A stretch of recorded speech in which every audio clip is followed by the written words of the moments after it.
The Babylon Bee Podcast. Hey guys, welcome to the Babylon Bee Podcast. I am Jarrett Lemaster, and with me as always, not always, but Travis. Hi. I wear my hat forwards. And Dan. Is that like a total slam? Oh, sorry. It's not the flex I think it is, but It is a flex. I'm flexing right now. yeah. It's good to be with you guys. Good to be with you too. This is the only podcast where we talk about the news. It's the only one. Where in the world is Kyle right now? Yeah, that's a good question. And that's why it's time to play the game. Where in the world is Kyle? Today's clue is this sign. What in the world? So it's Okay, that's on the please. ocean somewhere in a harbor, and the sign is a picture of a fish with what looks like a needle poking eyes out, and it says, "Please poke eyes before disposing of fish carcass." That is your hint. Okay, there's got to be some reason why you have to poke the eyes out. Like somehow they're toxic, or they're not good for the eyes other are fish toxic? to eat. It's bad to. Well, because have you ever eaten a fish eyeball before? No, but you know who does? Eskimos. Really? Well, they're alive, so it's not toxic. Right? Yeah, apparently it's a delicacy up there. So yes, that's right. Kyle is in Alaska Wow. with the Eskimos. with the Eskimos. I didn't know that. Yeah. No. So where is Kyle? You have to guess.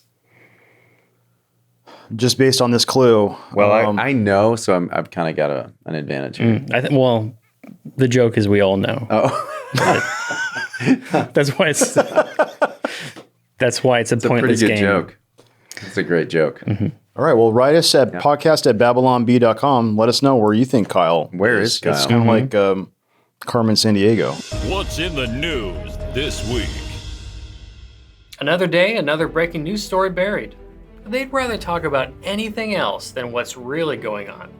It's not because they don't know what's happening. The media pundits and talking heads just don't want you paying attention. The real stories, you have to look behind the headlines for them. The truth is being covered up. I learned that from the X-Files. Prepare for what will come with My Patriot Supply. Since 2008, My Patriot Supply has helped millions of Americans get ready for the worst. Today, their best-selling 3-month emergency food kits are flying off the shelves. Get yours right now at preparewithb.com. This food kit offers 2,000 calories every day, which is terrible if you're counting calories, but it's good if you're surviving. Plus, with ultra-durable 4-layer packaging, it lasts up to 25 years in storage. Order all the kits you need for $200 off each, free shipping included. You've been warned about what can happen. Don't live in fear. Take back control of your future, because this isn't just food, it's freedom. Stock up on these food kits at preparewithb.com. That's preparewithb.com. I'm very interested in this topic because I've been kind of like watching what's happening in the box office this whole last week. Movies. And fascinating what's been going on. No one's going to the movies. Nobody's going to the movies. And the Hollywood types are kind of mad about it. And they're blaming audiences, which Well, of course, that's the best thing to do. Yeah. It's like, am I? It's that meme of Seymour Skinner. Am I out of touch? No, it's the children who are wrong. Is it me? Yeah. Nah. It couldn't It's be. never been me. Yeah, but the truth is, I'll be honest, Mad Max apparently is a really good movie. And so the fact that It's not nobody Mad saw Max. it- It's Furiosa. a Mad Max story. A Mad Max saga. A Mad Max saga. I got it wrong. I actually am. I'm chalking this one up to advertisement, but because I don't think it was advertised well. Did you go see it? No, but nobody did. Nobody did. I was busy trying to get home. It was a crazy weekend, but yeah. Well, what did you do last weekend? Where were you? We were up at Hume Lake, kind of hanging out with the family. Okay. And then it was a great weekend. On the way back, my car started acting funny. As soon as about halfway home, it's about a 6-hour drive. So I ended up spending all this time in Tejon Ranch's, what do you call those? They're the discount stores, the outlet stores. You can have too much of that. I just you would think that you just can't get enough of outlet stores. I mean, I don't know, but for me. I just remember seeing the message come across from you. You're like, I might not be there on Tuesday. Yeah. I'm still on the journey. I'm still getting there. on the Yeah. journey. Still It was trying to get home. I'm like, Like- what happened to this guy? I had forgotten like that you were going on like a trip. So you're like still on the journey. I'm like, what journey? Like a spirit journey? Yeah, spiritual journey. I'm going to find my spirit animal. And No, but I ended up sending the family home with a really nice Uber driver that was coming down from Sacramento. Yeah. So thank God he was on the way. Sure. And then he ended up taking most of the family. Liam and I ended up staying, buying some shirts at, Cotton On, and then heading down with the tow truck driver, who was this rock and roller man from the 80s. Like he was like a real rock and roller. Well, it sounds like you had your own Mad Max saga. It was a bit That's why you didn't have to go see the movie. That's true. I saw the trailer for Furiosa. Yeah. I actually thought it looked pretty good. Yeah. I don't see it and go, female protagonist, woke. Yeah. It looks fine. I agree with you. But I just haven't been in a big movie mood lately. And I love the actress too that plays in Furiosa. I think she's really Anya good. Taylor-Joy. Yes. I like Chris Hemsworth, even with that weird nose that he put on. Oh, he's like a prosthetic nose. Yeah, the nose plays. They had to make him ugly. Yeah. Yeah, how do we make Chris Hemsworth ugly? He's too handsome. So like, here's a nose and a weird beard. Yeah. So So his nose looks a little bit like my nose, Yeah. actually. I was like, yeah. So the story is that it has the worst opening for Memorial Day weekend in 30 years. I don't know what came out 30 years ago. Casper. Was it Casper? Casper? Was that 30 years ago? Yes. With Christina Ricci? Yes. Wow. The answer is Casper. Casper. So it performed as good as Casper, or Well, I guess well. worse. I don't I'm know. sort of blown away that was 30 years ago. But also, but also adjusted for inflation, I mean, Yeah. $32 million back then would have been, number one at the box office. This is great. It did worse than That's Casper. Essentially, yeah. Wow. Well, that's crazy because apparently from, the buzz is that it's a pretty good movie and that the people should see it. Yeah. And it wasn't woke in terms of like female protagonists, but I do think we are a little exhausted with the female protagonist. Yeah, I think it's falling in, it's collateral damage from the fact that that's what smart. the industry is doing. Well, and they're making everything like these female protagonists like so invulnerable that, it's uninteresting. And so, it's like Captain Marvel or something like that. But she doesn't seem she seems like a pretty vulnerable character, loses an arm, Ouch. Spoilers. Well, if you saw the first one, That's fair. So she has fair some point. vulnerabilities, apparently. well, like an arm, If Like you can lose an arms. arm. Yeah. like her arm. Vulnerable. That's vulnerable. That's like a weak point. Yeah. Is the missing arm. Yeah. So here's a tweet that some writer for Jimmy Fallon put out. He says, I think it's time to accept that a large part of the movie going public, Flower bed. Yeah, can't say those words, is lame. they're lame. So he's blaming the audience and he's talking about a lot of movies are not doing well right now. There's Kingdom of the Planet of the Apes. Yeah. There's Furiosa, Fall Guy that didn't do well. And I heard from people like, oh, it's a pretty good movie. It's not the best, but whatever. It's a fun action movie, and still nobody went and saw it. Why in the world? I mean, Ryan Gosling, you would think would draw people. Chris Hemsworth. I was thinking about that on the way in. It's like all these guys in the Marvel movies drew everybody, but when they're on their own, do they have the same star power? That's the real question. Well, because it was the characters that were drawing people. It wasn't necessarily the actors. Yeah, you're probably With the right. exception of Robert Downey Jr., probably. Yeah, you think that he's got the star power. Yeah.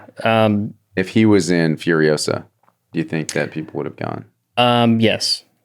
I think that if he was Mad Max, people would go see it. That's true. Who is the guy that takes the place of Tom Cruise or, Brad Pitt now? Well, I guess theoretically that would be the Ryan Gosling type, right? Or Chris Hemsworth? Yeah. I think Chris Hemsworth is really funny. I don't know how well he does with like a straight drama. He's done it. Straight characters.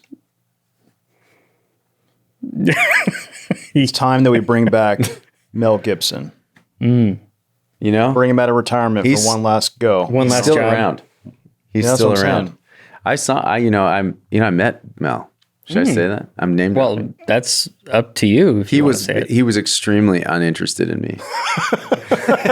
I like this story already. You know that did he know what the Babylon Bee was? And he did actually. He'd heard of us. He'd heard of us, but he was very uninterested. Yeah. It's like, oh, you're from that bee website. Yeah, there was like bees or something. There was these kids around, and he was way more interested in the kids. Which then I thought to myself, the way you're saying that sounds weird. I didn't mean it like that. So we haven't really quite got to the bottom of why movies are performing so terribly. But I was reminded of this IGN article that came out a couple days ago before the movie was released. And they said, Furiosa, why the Mad Max movies don't need Mad Max anymore. And I'm wondering if that might be a part of this. It's like they want to push this narrative that we don't need the titular character of the franchise. All we need is just this bad woman to take the lead. Sure. And I think audiences are just like, who's Furiosa? Like, why is there a movie about this character I've never heard of? Well, it was Charlize Theron's character. Obviously, we know this. It's from Fury Road, right? It's Fury Road. She's the side character in that movie. She was a side character, and I didn't remember her name was Furiosa. That's what I'm saying. That's the thing. Nobody knows that name. Yeah. Everyone knows Mad Max. You know, I wanted to see Tom Hardy play again. Yeah. He didn't do enough in the first. He didn't do much. He just kind of gave a thumbs up at one point. That's right. He looked up. He did this. Yeah. And then they waved. Yeah. It didn't look very angry though. He wasn't mad. He's more irritable, Max. Yeah. I just think I don't think it's the audience's fault. I don't think it's like we're past the era of going to the movies. Because like when Dune 2 came out, everyone went to go see that, I think. Like it smashed through all these records. So. Yeah, so I was going to say, the industry just hasn't recovered since COVID shut everything down still. Right. And I think that did play a part. Like it lost momentum. People were so used to, hey, I'm going to the movies like every month. Like every week. And now they're like, well, we got out of that habit and I'm going to take something really good to get me out of there. Impress me. But you still get Top Gun Maverick did really well. Like you said, Dune Part 2 did really well. But again, that was a movie called Maverick about Maverick. You mean it wasn't Furiosa, like a Top Gun story? Top Gun, a rooster tail. You know, like a Maverick saga. Yeah, a Maverick saga. There's no Maverick. There's no, you wouldn't. A Top Gun saga. It just wouldn't do well. Yeah, like I'm not against the idea of like them exploring different parts of a Mad Max universe, but Mad Max movies do not come out that often. They're not like, oh, we get one a year and we have this time to really explore other areas. It's more like, oh, George Miller, his last one was what, like 6 years ago or something? And it's like, oh, we're finally getting one, but no Mad Max. Like it's like no Mad Max. What the? Yeah, it'd be like Indiana Jones without Indiana Jones. Yeah. All right, you think like Star Wars, for instance, they have all these spin-offs, but it's because all these characters are so well developed, and over time, people have known. Like people even know Boba Fett. They're like, Boba Fett. Yeah. Yeah. And so I don't know. So you can make a show about it. Not that it was the best show that they made. Sure. But you can make a show about Obi-Wan Kenobi. You can make a show about this. You can do it. A Han Solo movie, which didn't do well. Which, by the way, I like that movie. I like that movie too. Did you? Yeah. Oh, that makes me. I'm glad. Oh. Not very many people I know like that movie. I really liked it. It's fine. I watched it. I just couldn't tell you what the plot was. I don't remember. It was about Han Solo. Well, I know that Han Solo and the Khaleesi from Game of Thrones. Okay. Yeah, you're talking about Daenerys Targaryen. Yeah, that was her character name in the Star Wars movie. That's right. That's the only character she ever plays in anything. Speaking of movies, did you know that the Trump hush money trial is still going on? No, I did not know that. Actually. Well, they entered closing arguments yesterday, and today the jury has begun deliberations. They're talking about it right now. Didn't we have an article about this? We had several, I think. But our best article of the week, I think, is about this one. Well, hold on. We haven't gotten there yet. Yeah. We'll get there. So so Trump's trial has entered closing arguments. Might have a verdict by Friday, is the rumor. So in this case, he's pled not guilty to 34 counts of falsifying business records, a felony. Well, I don't think it's a felony. I think it's a misdemeanor.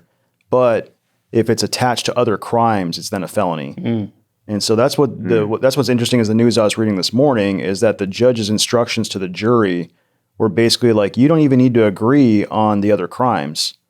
Like if you get 4 votes for this crime, 4 votes for that crime, they can hit him with a felony for falsifying documents as long as they just kind of agree he did something fishy. That's interesting because I don't think that's how any criminal case has ever been done. Yeah, they're getting real fishy with the justice system. Because the whole point is it's supposed to be beyond a reasonable doubt, unanimous. That's court cases. That's criminal trials, not civil trials. Innocent until proven guilty. I was talking to a girl on the street in Washington, D.C. last week, and I asked her that. I was like, do you think that Trump should be able to run? And she said no. She's like, no, anyone that's under investigation should not be able to run. And I was like, well, what if the investigation is politically motivated? And she was like, well, I don't know. I just don't think we should have anyone that has that. And I was like, but what about innocent until proven guilty? He's not been proven guilty of anything. Yeah. And she goes, well, it's different for him. And I said, so for him, it's guilty until proven innocent is what you're saying. And she was like, no, I don't know. And so she had no answers, but but that seems to be the case with all of this. It's guilty until proven innocent in the case of Donald Trump because he upsets the status quo. Yeah, but just like in your example, I mean, that's kind of how it is with all of them. They were like, oh, no, we really do believe in the rule of law and justice. And then you break down, well, look what you're doing. Like, it's different. It's different for him. It's different because it's Trump. Yeah. It's different because we might lose power. Yeah. It's different because he is new Hitler. Because he's Nittler. Nittler, yes. That was my takeaway as well. Newtler. Yeah. So, as you were saying, falsification records are just a misdemeanor. And it's only because it's being tied to other crimes, or is it like double falsification? I don't know. It's kind of confusing. If I was the jury, I'd be like, I do not understand these instructions. Yeah, the allegation is that he falsified business records so that he could cover up payments that were going to, say, Stormy Daniels or whatever. And it's all being tied into his campaign funds. Right. So the allegation is that he broke laws while trying to cover up other things that he was doing. But what Judge Merchant is basically saying is like, if the jury doesn't agree, he's saying it's like if you get 4 votes for one crime, 4 votes for another crime, 4 votes for another crime, he'll just count it all as that's unanimous. He committed a crime. I vote for this crime. Yeah. Sounds like they're really just trying to sink his campaign. Wait, you think? Yeah. How interesting. He would be like a rock star, though, if he was running a presidential campaign from jail. Like, wouldn't that be awesome? It would be like Nelson Mandela. Yeah. I don't know about that, but I don't know. but like, think about like when he had that mugshot that went crazy, and like everyone's like, oh man, he looks like a total thug. Yeah, like he's like Thug life. He's like Thug Life. He's got the tattoos already. You're like, yeah, part of me like wants him to be found guilty so that he'll go to jail and then still win and then pardon himself and just like emerge from this prison cocoon and be like, I'm stronger than ever. That's right. Well, hey, if you guys didn't know, switching gears, Biden's pier. That I don't know if you know this, but he built a pier in Gaza. Oh yeah, so he could drop off humanitarian aid. That they spent something like $320 million. Is that right? That's a lot of money for some wood. You could make like one Marvel movie. It's $320 million to build it, and it is washing away.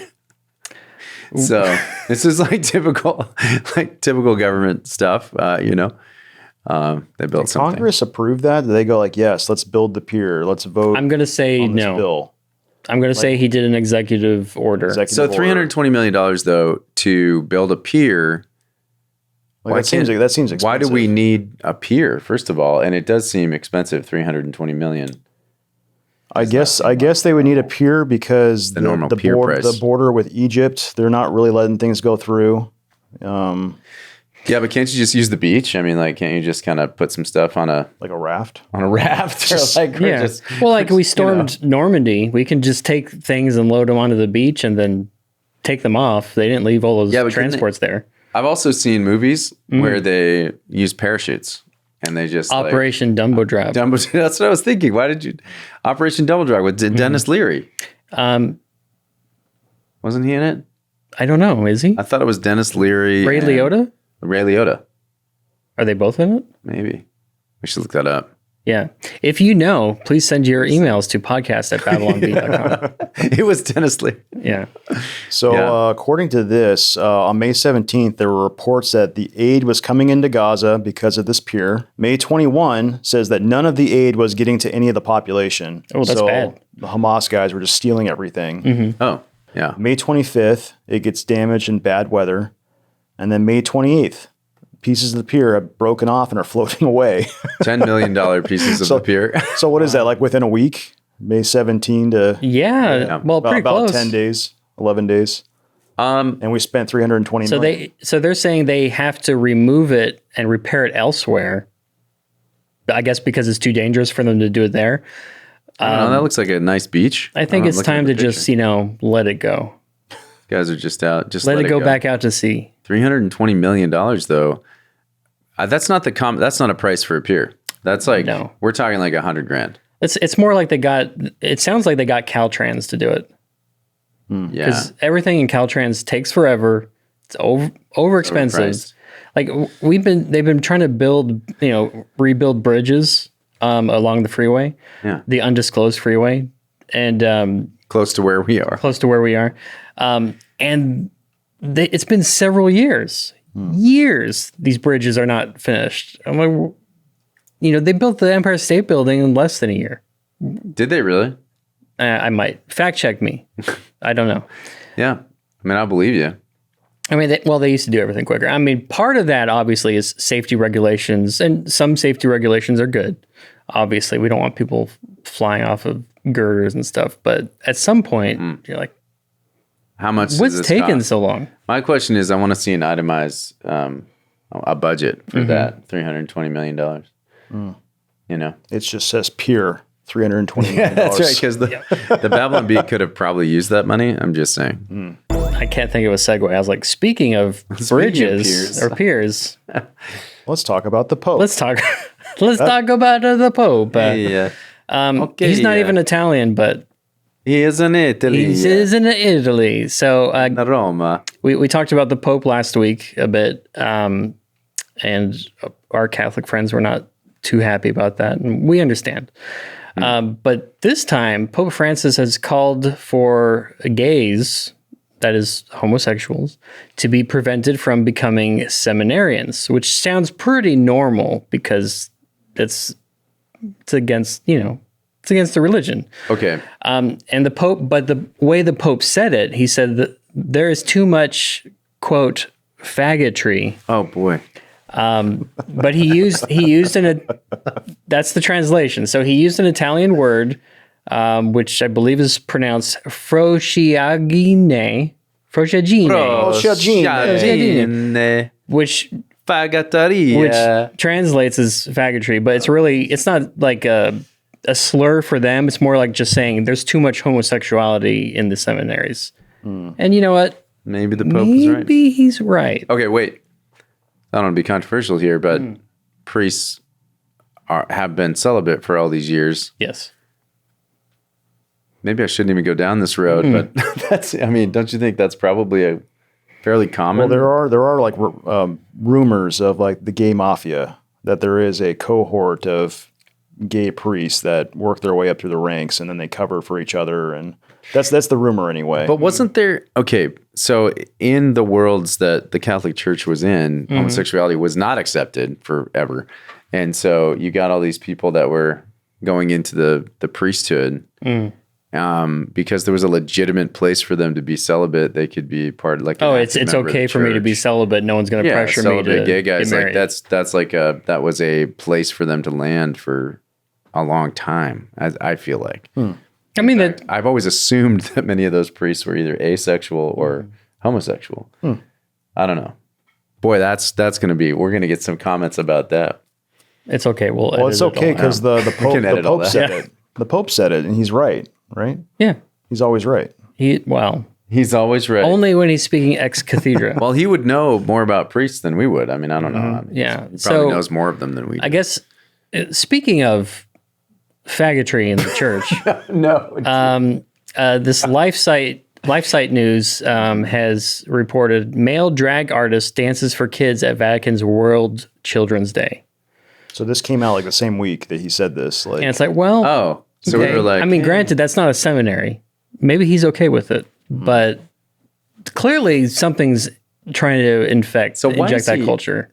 So he's obviously admitting that he thinks that homosexuality is wrong on one hand. And then on the other hand, he's going, nah, it's cool.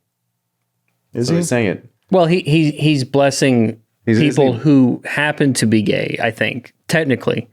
But it's coming off clarified. as like, Yeah. it's coming off as, oh, you're just blessing gay marriages. Don't do that. Well, how is that different? What do you mean different? Happen to be gay versus gay You marriage. can. So he clarified later, and he was saying that he authorized the priest to bless the individuals who are in these relationships, but not to bless the union. Oh, so it's like a like post marriage, like these guys are already in a marriage. They're already living together. They're already So then Yeah. doing we're gonna bless. Frochiagine. That's it. Thank you. That's a pronunciation. They're already doing that, and then the Pope authorized the church to bless the individual person who is committing that Right. act, I guess. He apologized. Does that clarify it at all? I don't know. I mean, it does a little, but It's- I mean, yeah. it also It's like you can't- you're getting off into this to the well, not the weeds, but the doctrine related to blessings and stuff. Like, I guess that they have some sort of power is like, oh, well, you can't deprive me of that blessing. I need that, and it's like, well, I understand that in that case, but also he's just, I don't know, he's just So blessing doesn't mean affirming. in their eyes it doesn't. Oh, that's interesting. I did not. I'm assuming because they're still Yeah. blessing. Because every time they ask the Pope to clarify, he does say, no, I can't bless homosexual unions because, that's up to God and the church, and they don't let me do that. I can't do that as the Pope even. I can't bless that. So it's interesting to me, like how like woke the Pope is on like other issues where it comes to like climate change or open borders or, socialism and workers' rights and things like that. But then when it comes to things like gay marriage, he's like, no homo. so weird. Well, No faggotry. good for him. Dude, we have to bleep that out. That's so funny. Probably. Oh wow. So I'm thinking like the Pope is like really based now. I'm like, oh man, that's great. Good for him. Yeah. And then he apologized. Oh, Wait, he apologized for that statement? He apologized for saying the word Frochiagine. Frochiagine. Yeah. you don't have to. Well, are we going to have to apologize for that? I'm not going to. Not if we We censor officially it. apologize for saying the word Frochiagine. Yeah, So that's the Pope news this week. it's. Oh man, I love talking about the Pope. Why were they mad at you last week? I don't remember. What were we talking about You guys last talked week? about the Pope last week, and We did. We talked about. all the papists got angry. Well, what did we talk about? Why did we talk about the Pope? I don't remember. Oh, because he said most people are basically good. That's what. Oh, it that's was. right. And the heart is good. There's some rogues and sinners, but The the heart is heart, basically good. And we're like, Yeah. no. I did see a fact check on that, a community note that said he didn't say that there are some rogues and sinners. He said we're all a little bit rogues and sinners. But I'm like, in my mind, that doesn't make it any better. It's like we're mostly good. We're a little bit sinners, but we're mostly good. Like that's just Pelagianism. It's Pelagian. Yeah. Yeah, it's a heresy that was even before the Protestant that was the Reformation. That was something that we had agreed on. You know what I'm saying? Pelagianism we agreed was wrong Right. long before Luther comes along.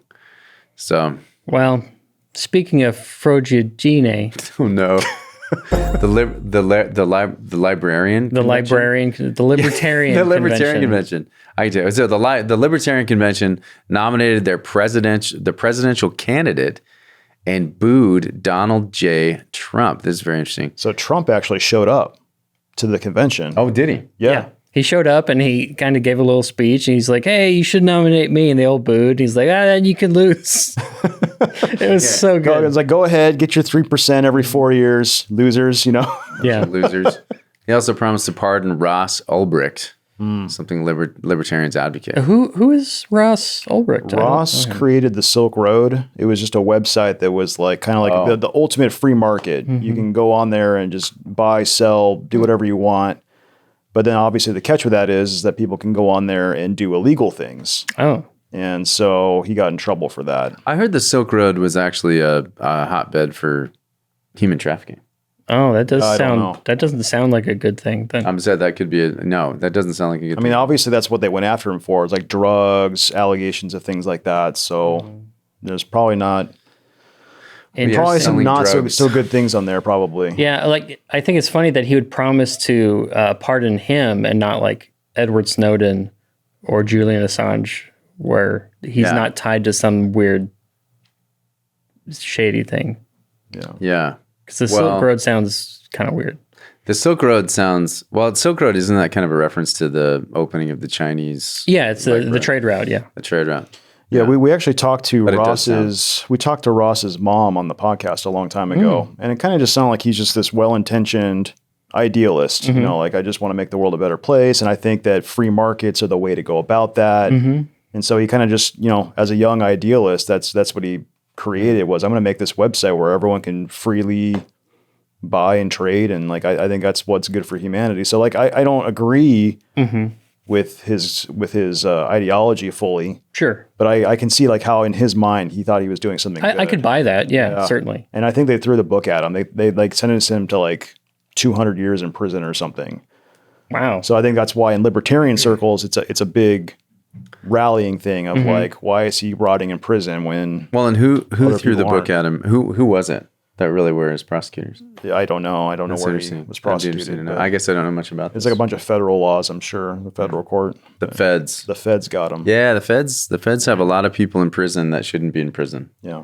I think So that's- I was seeing a lot of comments on from libertarians online where they were criticizing Trump for pandering. It's like, oh, you're just coming here after you were president for 4 years, and now you're promising to pardon this guy. And it's like, well, yeah, he's trying to become president. He wants your vote. Like that's how politics works. yeah. Yeah, and we had a Babylon Bee headline that Donald Trump was booed at the Libertarian convention for wearing deodorant. Yeah. So I guess a quote good from joke. it was, "Boo, he smells good, boo," screamed Libertarian Party member Joanna Ludqvist.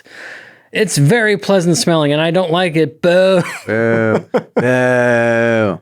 When all these reports about the convention were going on, I told my wife, like, oh, the libertarians met and Trump showed up. And he's like, oh, the first thing she said, oh, did everyone keep their clothes on this year? Wow. Oh, man. Because I guess like in the past, they've had a problem with that. At the Libertarians. Yeah, like there's a guy that just stripped down and just ran across the stage, and Free market. it's a free market, free. Everyone's Willie. being free. Yeah. And the Libertarian candidate, Chase Oliver, is actually left. He's a left-leaning Libertarian, pro-drag queen story hour. So that's who they nominated. It's pro-trans, pro-BLM, and that's who they have nominated. It's a left-leaning at lefty, like like a total lefty. So it's funny they didn't even nominate Robert Kennedy Jr. I thought he would probably get it. Yeah, that's Yeah, there was a movement. They tried to get him to. I think he only got a handful of votes. Trump got a few votes. Everyone, but this guy. But Chase Oliver, he's the one. And I think this has been a divisive pick. I think the libertarians are going to split over this one. You think so? Well, I think there's right-leaning libertarians. Like in the party, some of our friends who've been on the podcast before, they're connected to the Mises Institute. And there's a Mises caucus that's working in the Libertarian Party to try to take it over and make it more of a, culturally right kind of party, which I think people like Ron Paul or, that kind of libertarian. And I think there's the other side of the party is not that. And clearly they're the ones that won in getting their guy picked this year.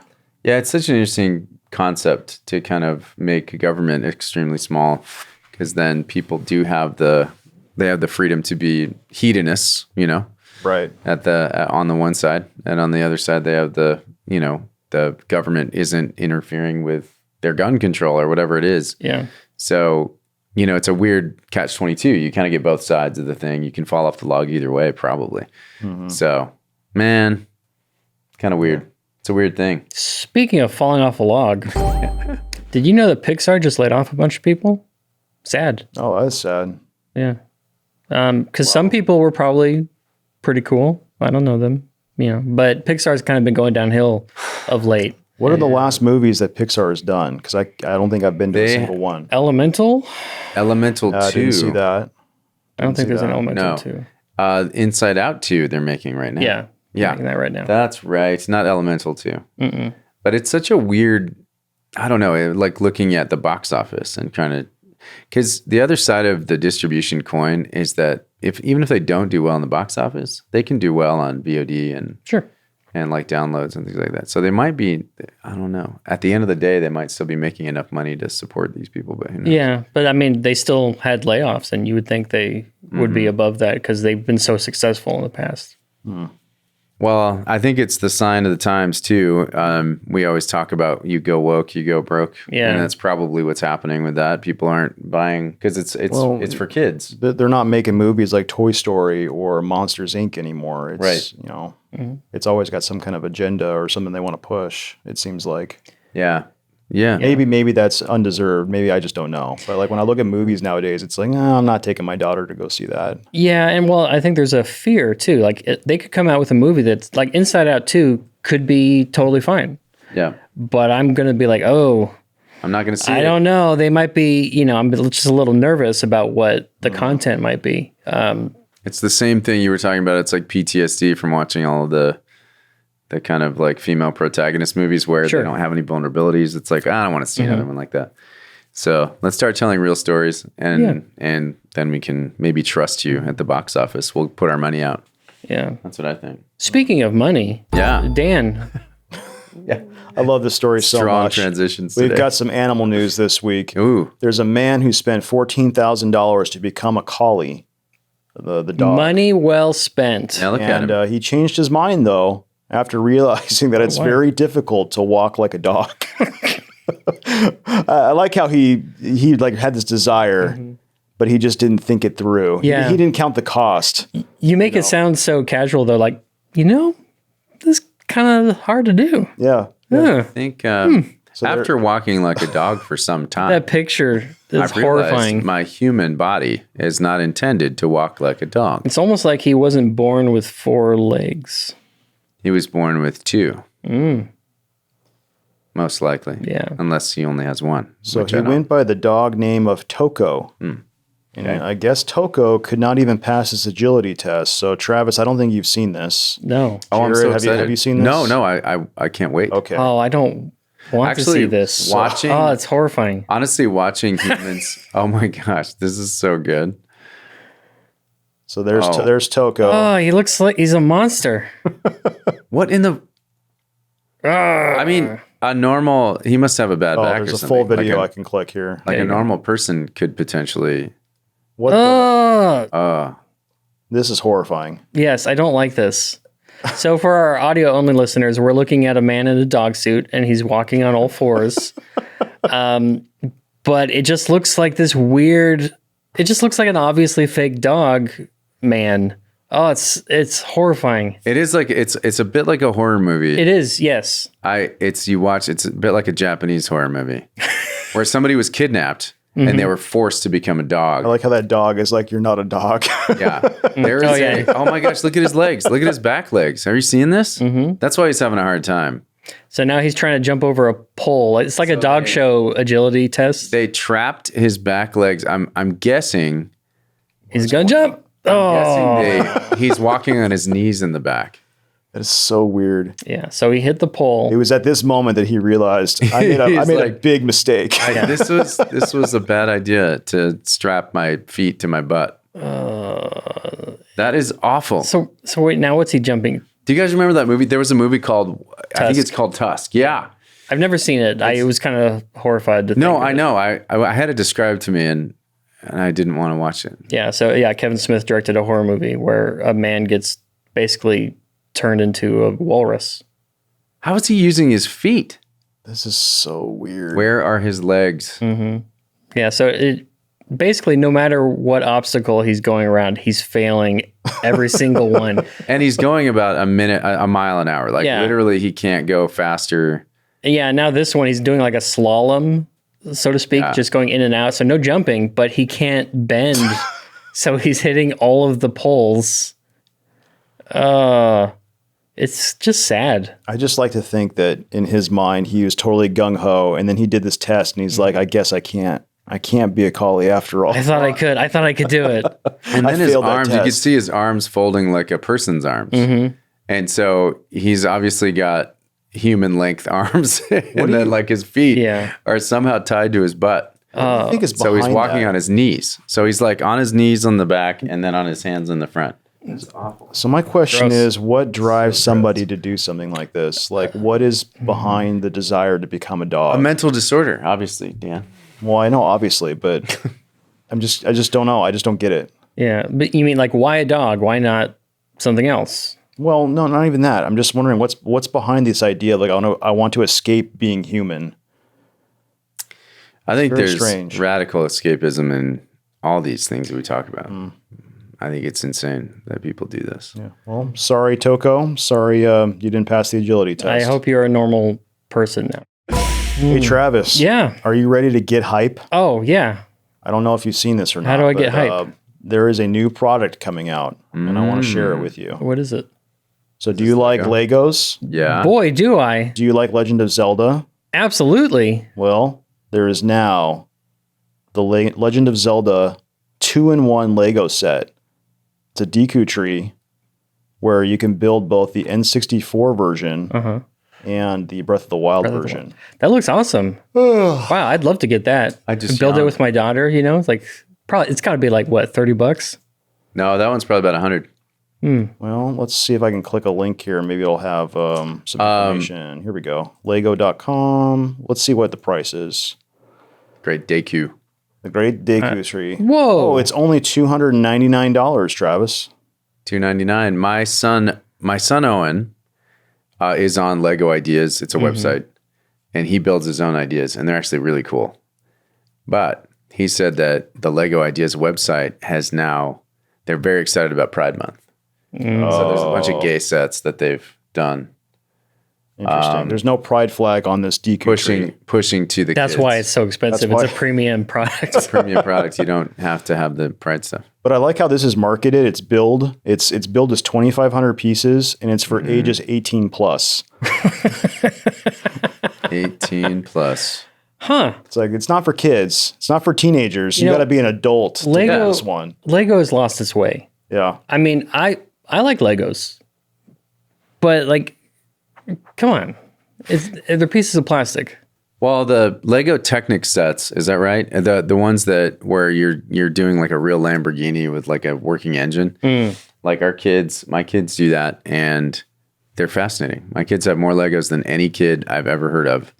And we have an entire room basically dedicated to Legos, and they get Legos at every birthday party. So we are surrounded by Legos. And I'm always amazed at the detail with which Lego puts into these things now. And it's so smooth on the outside. They're obviously making these with computers. Like, it used to be like some guy in a room, like building something with like, here's some bricks. Now it's like, obviously they're shaving off all the sides and making all these different things they can. Anyway, Lego it's a fascinating toy, but they're so woke. Yeah. And sad. there doesn't really seem to be these days, there's not like a huge variety of like, oh, I'll just get the cheaper sets or whatever. That just if a cheaper set is like $20 and it's like this big. Yeah. And you don't get anything. For our audio only listeners, I'm holding up my hands and it's smaller than a DVD case. I miss the old days where they had like the medieval sets. You could build a giant castle. They had the pirates. Like they had all these different settings you could go to as a kid and explore with your imagination. Yeah. And now it's all branded stuff. Like it's all Star Wars Legos or Pretty much, yeah. Pride Month Legos. It's You can't just get like a generic spaceship. It's a generic spaceship inspired by the movie, the Lego Movie. Yeah. right. 1980 spaceship, that's right. That's right.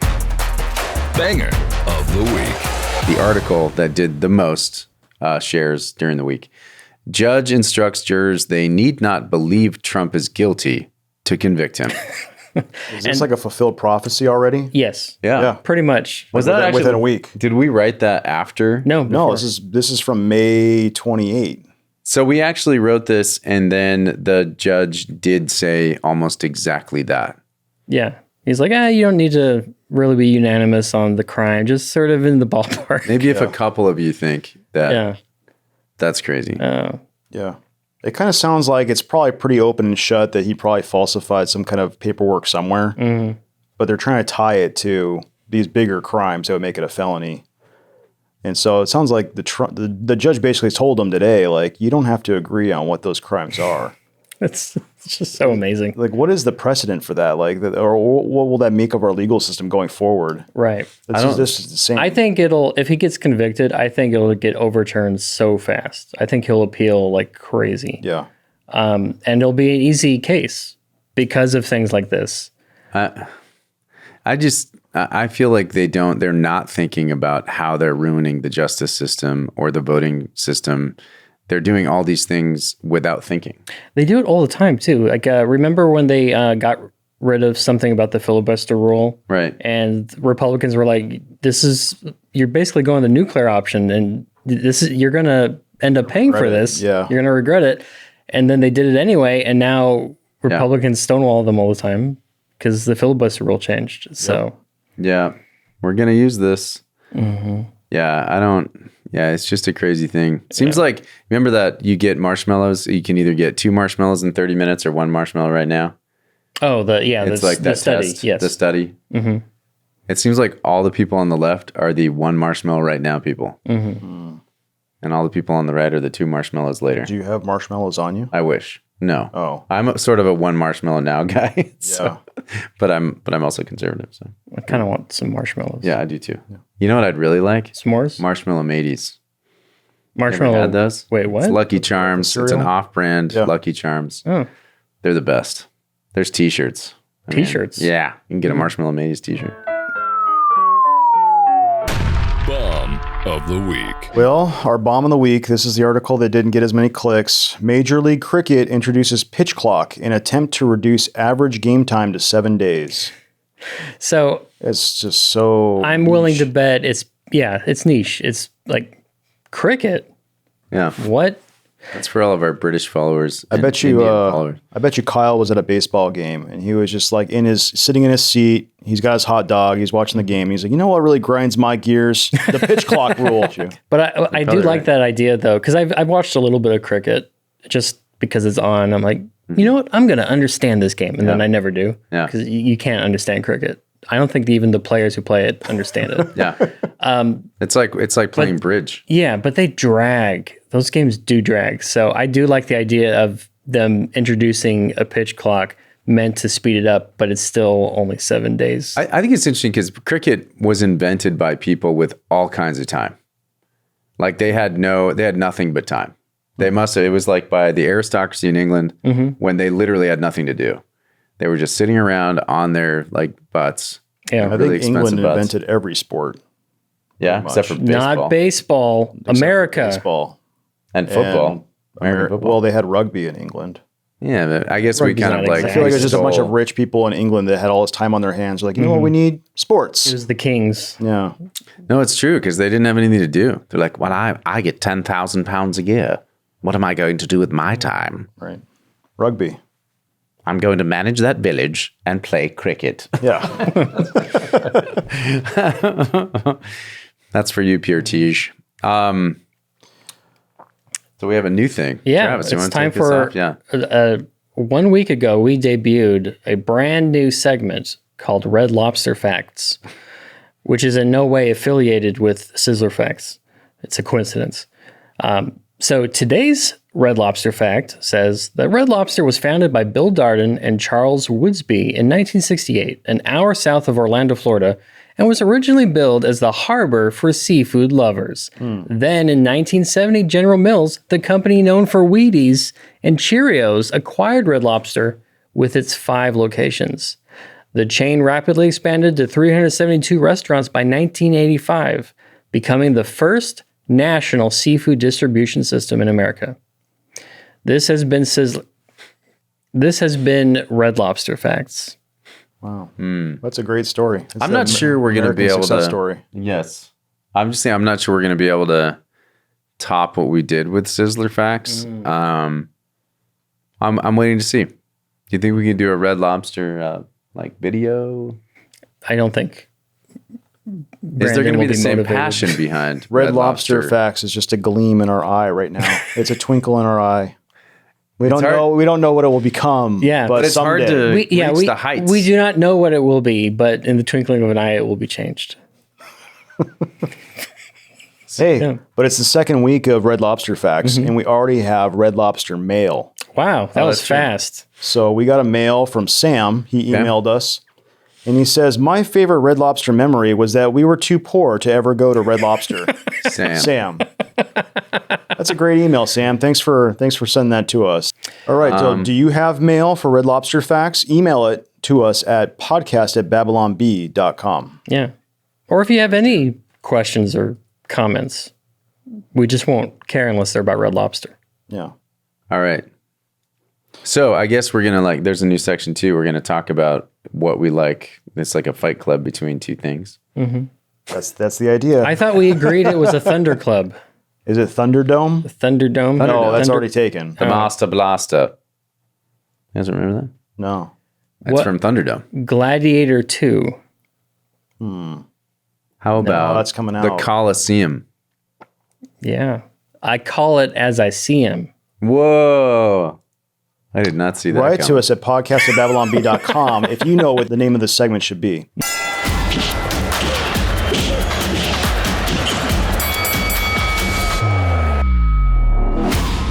All right, so Fight Club. So this week it's two things enter, one leaves. One leaves. Which is not the rule of Fight Club. The rule is that's why we have this problem with the name. That was the rule. The rule of Fight Club is you don't talk about it. Right. So this week... That's true. This week it's the Chronicles of Narnia and the Hobbit. They both enter into this room. One of them will murder the other, and then they'll leave. So you're not picking your favorite. You're picking which one dies. Which one dies? Yeah. Now, if the Hobbit it's not connected to the rest of the Lord of the Rings, then it's only the Hobbit Just the and Hobbit. the Chronicles of Narnia. Oh, yeah, but the Chronicles of Narnia is like how many books is it? 7. There's 7 books. 7 so books. that's the entire franchise. And it's just bigger. It's got a lot more reach. It's probably got that extension. Right. So we are borrowing one rule from Fight Club, the third rule, which is if it's your first time at Fight Club, you have to fight. So that means you go first. It's been a long time since I've seen Fight Club, man. I want to get back in there. I hear it's very good. Okay, well, yeah. All right, so I think it's easy for me. I have an easy answer. Okay. The Chronicles of Narnia is going to win. The Hobbit dies. Oh, sad. Yeah, I'm sorry, Hobbit. When I was a kid, I just liked Aslan more than I liked Bilbo Baggins. I mean, that's fair. And also, it's shorter. And there's the Lord of the Rings, so you don't have to really worry about the world going away. If you cancel the Chronicles of Narnia, then Narnia leaves, right? I think that's a fair point. Yeah. I'll allow it. So Middle Earth. It's a standalone fantasy world. You don't want to eliminate the entire world, is what you're saying. Yeah. So like if you were to say, maybe compare The Hobbit to the first book of the series or A Horse and His Boy or something like that. Like, just A Horse and His Boy. Then I would say get rid of The Horse and His Boy, probably. Sure. But what if we made it a straight fight between The Hobbit and The Lion, the Witch, and the Wardrobe? Oh, boy, that's a tough one. I would probably say The Lion, the Witch, and the Wardrobe would win. Yeah. Well, what do you think, Dan? Yeah. What do you think? I have always had a very difficult time getting into the Chronicles of Narnia. And I've read The Lion, the Witch, and the Wardrobe, and I've read, is it The Professor? No. What's the first one? Well, it's not the first one, but the one where they go back and talk about the creation of everything. Yeah. It's I was trying to think of the name of it too. The Magician's Nephew. The Magician's Nephew. So I've read that. I've never been able to really get into the other books, and maybe that's just a moral flaw in my character. No, Well, it's not. Did you start them too late too? Like you didn't get them into them as a kid? I probably read The Lion, the Witch, and the Wardrobe when I was like 17. Yeah, because they are more kids' books. Yeah. Not that you can't enjoy them, but Yeah. certainly the writing is simpler and there's talking beavers, you know. Nobody likes that. No adults like talking beavers. So Lion, the Witch, and the Wardrobe. If you read that one, I actually really like The Magician's Nephew. If you skip The Horse and His Boy and just go straight to the other ones, like Voyage of the Dawn Treader, and then finish out the series, it's great. What's so bad about The Horse and His Boy I just think Get this, there's a horse and a boy? and a boy. Yeah. it's a deviation. I just think it's sort of It like goes off the path. And yeah, it's sort of a. I mean, it comes back around. Obviously, Is it like A Horse and His Boy, a Chronicles of Narnia tale? it is. It's a little bit like it's like trying to tell The Lion, the Witch, and the Wardrobe without and like Peter, like without King Peter. Without, Furiosa, or Narnia saga. a Narnia saga. It's so true. It's a Narnia saga, and it's about this horse named Bree as a war horse, and I'm just like, eh. So you're going with Lion, the Witch, and the Wardrobe. I would probably pick The Hobbit just because I can't get into Chronicles of Narnia. Nope. It's a little too wacky for me. Like Yeah. it just feels like there's just like, oh, there's Santa Claus, and oh, that lion's talking, and oh, that beaver over there, and there's all these mythological things from all different types of mythology coming together. Yeah. And I love that Tolkien just made this world where it's just cohesive, and all these things seem like they fit, and they have a history there. Yeah. Yeah, I think for me it's difficult. It's not like just instantly reflex. Oh, obviously this one. But certainly if we're talking about all of the Chronicles of Narnia, I would kind of play I would metagame it and just be like, oh, well, I don't want that entire franchise to disappear. I'll sacrifice Hobbit to save the others. But yeah, 1-to-1, Lion, the Witch, and the Wardrobe versus The Hobbit, I probably would stick with The Hobbit. I was talking to my son about this weekend because You have a fight club with your son? well, we were discussing. He had started to read The Lord of the Rings on his own, and he's a really good storyteller. And so I was kind of talking to him about J.R. Tolkien's prose because Owen was over there laughing out loud. Like he was reading and laughing out loud as he was reading, and I was like, he's so good. And I think that Tolkien, gosh, I don't want to be a heretic, but I think Tolkien, his prose was better. You know, his metaphors were better. I think Lewis was a great writer. And if you read something like George MacDonald, you really get a sense of where he came from as a writer because there's all these asides to the kids. You know, I mean, Tolkien does that too, but there's just sort of I just like his beauty. The beauty of the prose is so much better. It flows really well. Yeah, it's beautiful. And I think Lewis is a great storyteller. He's got great metaphors and allegories, but yeah, that's my thought. Yeah. This is C.S. Lewis or the Chronicles is probably easier to get into if you're not like I really want like a thick fantasy adventure because, you know, Santa Claus and stuff. There's more relatable things. There's a real world in Narnia. So it probably just depends a little bit on what you personally can handle. Yeah, and maybe it's a personal taste. Yeah, I think it's a taste issue. I mean, you're right. I mean, even in his adult stuff, like that Hideous Strength, he brings Merlin in. It's like, what? Yeah, like what's he doing there? Like, what? It's like Merlin. And it's the reason why Kyle hates that Hideous Strength, you know? But I had a real penchant for that stuff. I don't know. I loved all of his stuff, so I don't know. Really got into it.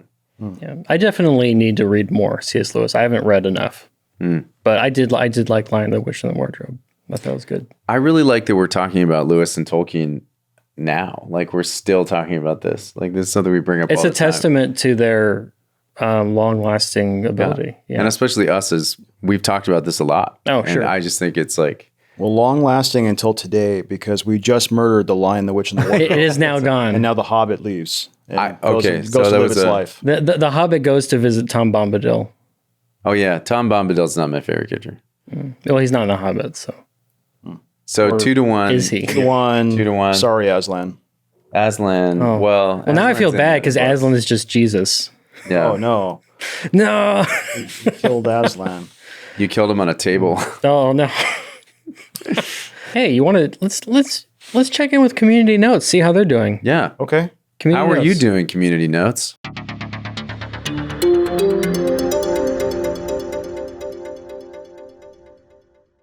So there was a Twitter post, or I'm sorry, an X post from the City News of Vancouver.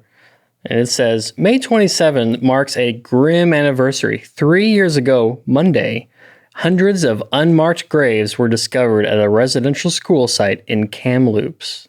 And that's in Canada. Oh. So do you remember that controversy? I do remember this. Sad, right? That's kind of what started the whole burning down all the churches, right? They were all upset Essentially, with yeah. all these mass graves and stuff. Yeah, the assumption was that somehow the Catholic Church had murdered a bunch of kids. Oh, yeah. Or Yeah. like essentially Inuits or Eskimos? Inuits. Yeah, they were like natives. Eskimos. So what did Community Notes say about it, Jarrett? Readers added context when they read it, so that they thought people might want to know. They discovered that no remains have been recovered, nor have any graves been identified at this time. Like zero. So they That's discovered really all these interesting. Story get picked up then. So they discovered all these graves, and then it turns out they weren't graves. Like No, this is wild to me because so you have a news report that we found all these mass graves, Yeah. and then for 3 years they're burning down all these churches all over the country, and they have an article 3 years later on the anniversary, like this is when we found all those graves 3 Yeah. years later, retrospective, and then the community note comes in and says the first story wasn't true. yeah. So what you're doing a retrospective on something that you did before that was fake. But this is also a problem with Canada's news right now. Canada's news is it's monolithic. There's only one story being told. It's the government, and they're trying to push a narrative. And there's no you can't have any other voices in Canada right now. So It's literally it's illegal. yeah. Canadians, you probably can't even listen to this. I don't know. Yeah. So my question would be, what did they find? Like, did they find like an old graveyard, but it's just a graveyard? You know, because churches had those, and they're just like, oh no, these. I have no idea what they found. It just makes me wonder. I feel like I knew at one point, but it wasn't graves. Like So no remains and no graves. right. Cool. So what was it? Oh, what if it's like a vast cover up? Like they found like a time machine. Like, just say it was graves. I like that. Hey, We I'm can't with you. let the people know. Somebody write that story. That's a great story. Wow. All right. Community Notes was busy this week. We also have a story from Elizabeth Warren. Oh, speaking of natives. Native Americans, Yeah. Indians. Elizabeth Warren tweeted out, she X'd out, the Israeli bombing of a refugee camp inside a designated safe zone is horrific. Israel has a duty to protect innocent civilians and Palestinians seeking shelter in Rafah, having nowhere else safe to go. And so she's going on and on. It keeps going. Netanyahu's assault of Rafah must stop. Yeah. So, that sounds bad. I wouldn't want to bomb a refugee camp. It has a sign that says, refugees here. Well, and in most cases, the IDF is like, hey, we might bomb this area. Yeah. You guys plug it out. But apparently, Community Notes had something to say. This year, Senator Warren voted to supply Israel with $3.8 billion of weapons and defund the UN's aid organization for Gaza. Based. She's playing both sides. It seems like a political thing. Wow, interesting. Yeah. Well, moving on, we have hate mail. Oh, that's my favorite part of the podcast. You used to be good. Adam Ford. I really miss Adam Ford. This is a special edition of Hate Mail. Oh, cool. This is a little bit more salty, a little bit more vinegary. Oh. It's related to Kyle's Salt? tweet. Ooh, saltier than normal. So let's look at what Kyle tweeted then. So Kyle tweeted out, they did a study and found that anyone who likes this flavor is a psychopath. And it's the Lay's salt and vinegar chips. So pretty good joke, right? He's just like, I don't like these It's chips. just a joke, yeah. I don't like these chips, and I'm going to make fun of people who do, right? Yeah. And so then this guy replies, says the guy who supports Israel. I don't know what that means. What a strange comeback. Is he saying that people that support Israel are psychopaths? I guess that's what he's trying to say. Yeah. I would also say Kyle has the palate of a 7-year-old. That's true. He doesn't like weird food. He likes basically like, hamburgers and French fries and applesauce. Like a real American. But do you like salt and vinegar chips? I love them. Yeah. Dan? In fact, it's making me really Are you going to hungry. go on the record right now to say that you like salt and vinegar chips? I don't like them, Oh. but I also don't think they're weird. I kind of get people like that pickled vinegary flavor in different things. I get it. It's not my thing. I used to hate them, but then I developed a taste for them, and I don't know how. See, but that's what happens when you grow into adulthood. Oh, yes. Yeah. So people get past their childhood right. tastes. Some people. I can see how people might like them. I just myself have not developed that. It's very, very political of you. Yeah. Very nice. Okay, so But according to Jarrett and Kyle's I are tweet, psychopaths. you guys are I guess psychopaths. so. We've grown into psychopaths. And you probably support Israel. I do kind of. Yeah. Yeah. We got some more replies here. So Numenorian Blacksmith tweeted out, "Rare Kyle Man L." Very sad. L stands for loss. Loss. And it looks like somebody actually took the time to email Kyle. Oh, And this email says, "That's Dear why Elon Musk answered you and endorsed salt and vinegar chips, you dumb, Flower bed. what? to wake you up to your unfunny mistake. You aren't a funny publication. Every headline is a watered down knockoff of The Onion." These people are getting strong reactions about.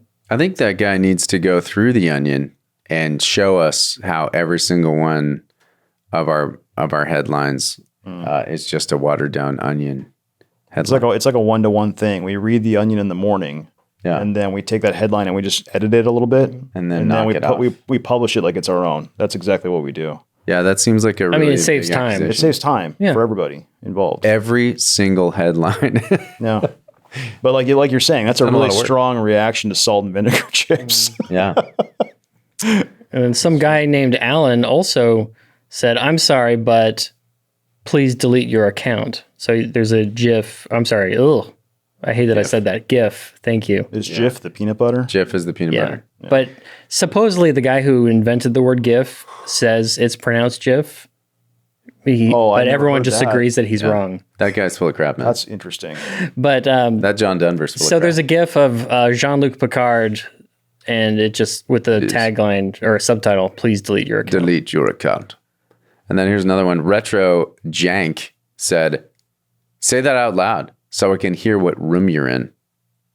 That seems dangerous. That is. I wouldn't. It seems like a Is threat. he like near Kyle when he's posting that? Like seems I'm like a trying to threat. zero in on you. Yeah. That's hate speech. Kyle is in danger. He's in danger. And he's got a bag of salt and vinegar chips in his hand, according to Look at this that. picture. So I guess that's it, it. right? That's our show. That's our show. Thanks, guys. Thanks for tuning in.